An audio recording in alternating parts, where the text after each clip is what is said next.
آج محترم عمران خان صاحب کی تاریخ تھی جو چیف جسٹس اسلام آباد ہائی کورٹ کی ڈویژن بینچ کے پاس لگی ہوئی تھی.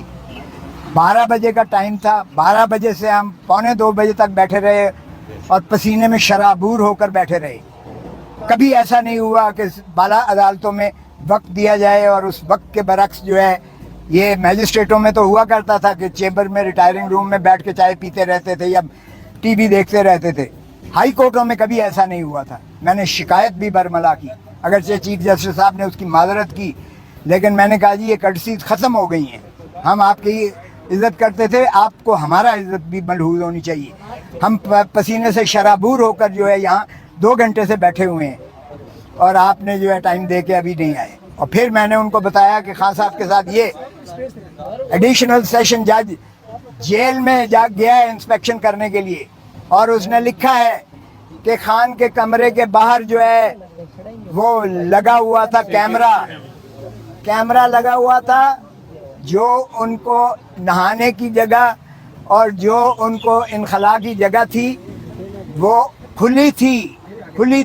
یعنی شرمناک جو ہے، شرم آنی چاہیے ان کو کہ ایک کوئی بھی ہو، سابقہ وزیر اعظم ہو یا کوئی بھی پریزنر ہو، کیا اس کی آپ اس طرح سے پرائیویسی میں کیمرے نکال کے اس کو نہاتا دیکھیں، یا وہ اپنا انخلاء کے لیے جائے اور آپ اس کی جو ہے اس طرح سے تصویریں کیمرے میں دیکھتے پھریں. یہ آج تک نہیں ہوتا دنیا میں، یہ ہو رہا ہے عمران خان کے ساتھ. اور پھر اس نے کہا کہ ایڈیشنل سیشن جج نے رپورٹ دی ہے جو میں نے آج پیش کی ہے اس عدالت میں، عدالت عالیہ میں، اور اس نے کہا ہے کہ انہوں نے مجھے شکایت کی، تنگی کی ساری. اب اندازہ کیجئے گا حکومت اس کو بیٹر کلاس دے رہی ہے. جو سزا ہے وہ سمپل امپریزنمنٹ ہے، مشقتی سزا نہیں ہے، سادہ سمپل امپریزنمنٹ ہے جو سزا دی ہے. اور اوپر تو رہا یہ کہ اس کو بیٹر کلاس دی ہے، اس لیے کہ وہ اسٹیٹس کے مطابق دیتے ہیں. وہ سابقہ وزیر اعظم ہے اور ایسی جگہ پہ اسے رکھا ہوا ہے اٹک جیل میں جو جانوروں لائق بھی نہیں ہے جہاں رکھا جائے. تو یہ جو ہے میں نے اس کو دی ہے، بتائی ہے اس کو. اور کل میں نے خان سے ملنا بھی ہے، اس لیے کہ ان کی طرف سے ایک ریکویسٹ آئی تھی کہ آپ ضرور پلیز ملیے گا. تو میں نے آج ان کو بتایا ہے، جو چیف صاحب نے اجازت تو دی ہے. آج جب شروعات ہوئی بحث کی تو وہ وکیل صاحب آ گئے ایک مدعی کی، پتہ نہیں اس کے لیے کون انتظار کر رہا تھا.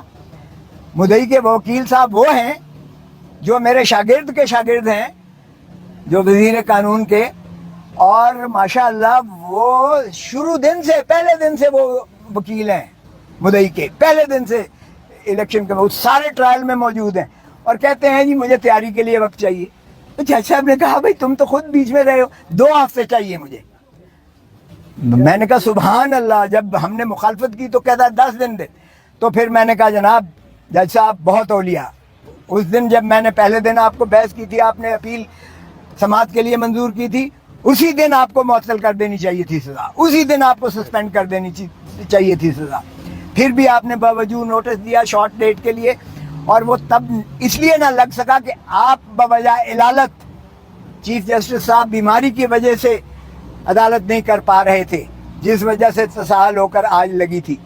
میں نے کہا جی یہ تو نہیں ہو سکتا، اس لیے کہ یہ آپ میری زندگی کا حق مجھ سے چھینا لیں، جو اللہ کے ہاتھ دی ہوئی ایک انعام ہے انسان کو، اور آئین میں اس کا تحفظ کیا گیا ہے، آئین میں اس کا تحفظ کیا گیا ہے.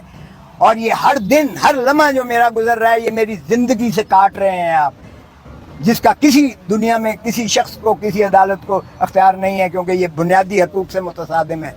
اور میں نے کہا جی یہ دیکھیں کہ فساد کی سب سے بڑی جڑ، اس سارے گناہ کی جو ایک شاخسانہ ہے، وہ تو ہے الیکشن کمیشن آف پاکستان، جس نے یہ فیصلہ دیا کہ عمران خان جو ہے وہ 62-63(1)(p) میں یہ ڈسکوالیفائی ہو گئے ہیں، یہ نااہل ہو گئے ہیں.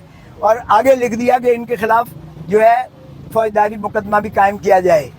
اچھا اب اندازہ کریں کہ وہ آرڈر لاہور ہائی کورٹ میں چیلنج ہوا اور اس میں ایڈمٹ ہو گیا ہے، اور اس میں کہا گیا کہ کوئی اس کے خلاف کارروائی نہیں کی جائے گی، کوئی کارروائی نہیں کی جائے گی اس کے پاداش میں. اور دیکھیں کتنے کھلے ننگے طور پر اس کا پروسیکیوشن بھی ہوئی اور سزا بھی ہوگی. اور پھر میں نے کہا جی آپ جورسڈکشنل انکیپیسٹی ہے, اس عدالت کو اختیار ہی نہیں تھا ایڈیشنل سیشن جج کو یہ کیس سننے کا, اس لیے کہ سیکشن 193 CRPC کہتا ہے کہ کوئی سیشن کورٹ براہ راست کوئی کیس نہیں سن سکتا, وہ میجسٹریٹ کے پاس جاتا ہے, میجسٹریٹ ریفرل کرتا ہے 193 میں کورٹ آف سیشن اگر ہو. اور میں نے 2022 سپریم کورٹ منتھلی ریویو کا حوالہ دیا ایگزیکٹ اسی نقطے پر انہوں نے سیشن کے آرڈر کو سیٹ اسائڈ کر دیا ایگزیکٹ اسی پر. تو پھر میں نے کہا جی یہ تو سارا ٹرائل ہی جو ہے غیر آئینی ہے اور یہ اس کی سزا جو ہے وہ کالعدم ہے اور یہ نان ایسٹ ہے. پھر میں نے کہا جی دوسری بات یہ ہے کہ یہ کمپلینٹ جو مدعی کیا گیا ہے ڈسٹرکٹ الیکشن آفیسر وہ کر ہی نہیں تھا سکتا کمپلینٹ جو ہے یہ الیکشن ایکٹ کے تحت, کیونکہ اس میں election commission of Pakistan complaint کر سکتی ہے یا الیکشن کمیشن آف پاکستان کسی کو ڈیلیگیٹ کر سکتی ہے. یہاں سیکٹری الیکشن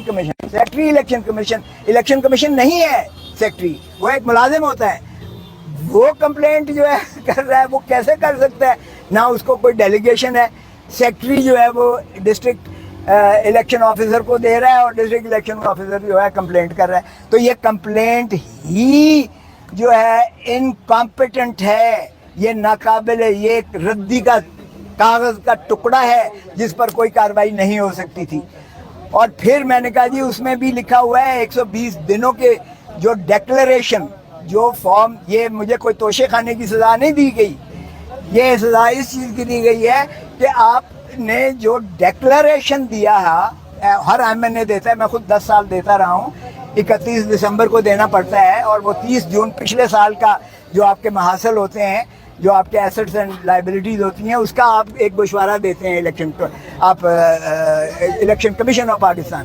تو وہ الیکشن کمیشن آف پاکستان کے اس ڈیکلریشن سے 120 دنوں کے اندر جو ہے کمپلینٹ ہو سکتی ہے. یہاں تو کئی سالوں کے بعد کمپلینٹ ہو رہی ہے, تو یہ زائد المیعاد بھی ہے. تو میں نے کہا جی میرٹ کو بھول جائیں, میرٹ بھی اگر جائیں گے تو اس میں بھی میں نے ہر چیز ایکسپلین کی ہوئی ہے, ڈھیلے کی اس میں کوئی ایسی نہ تو خزانے کا معاملہ انوالو ہے. اور پھر میں نے خواجہ آصف کے سپریم کورٹ کا حوالہ دیا. خواجہ آصف جو بڑا دھنتر بنتا ہے اس وقت, وہ ملازم تھا UAE میں, اور ہمہ وقت ملازم تھا, فل ٹائم ملازم تھا, اور تنخواہ لیتا تھا جب وہ یہاں ڈیفنس منسٹر بھی تھا, جب فارن منسٹر بھی تھا. اور اس کو جب نااہل کیا ہائی کورٹ نے, تو سپریم کورٹ نے یہ کہہ کر اس کو جو ہے کر دیا کہ جی وہ ہر نااہلی, ہر چیز کی جو ہے اندراج ذکر نہ کرنا ڈیکلریشن میں, وہ کرپشن نہیں ہوتی ہے.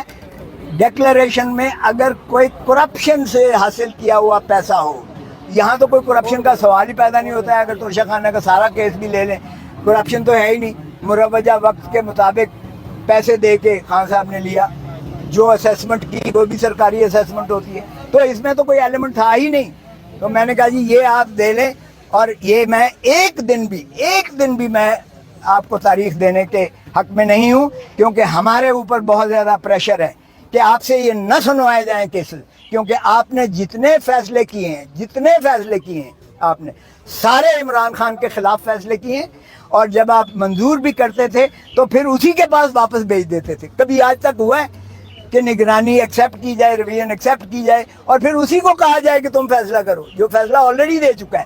2 مرتبہ یہی کیا گیا. اور پھر میں نے کہا جی کہ اگر آج آپ ملتوی کریں گے تو پھر آج خواجہ حارث نہیں آیا, کل ہو سکتا ہے میں بھی نہ آؤں, کیونکہ ہمارے اوپر پریشر یہ ہے کہ آپ سے نہ سنوایا جائے کیسز, اور آپ اس لیے کہ بائسڈ ہیں. ایک طرف تو آپ دیکھیں کہ جب اس کی ڈیفنس عمران خان کی اسٹرائک آف کی گئی ہے, صفائی دینے کا موقع اس کو بند کر دیا گیا ہے, اور اس کی جب ہم نے نالش کی تو آپ نے نوٹس دے کے آپ نے پروسیڈنگ سٹے کیوں نہیں کی.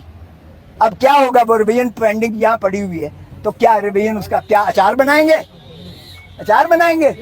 آپ نے اس کو تو انعام دے دیا, اس ایڈیشنل سیشن جج کو اگلے ہی دن لندن میں بھیجا گیا ہے.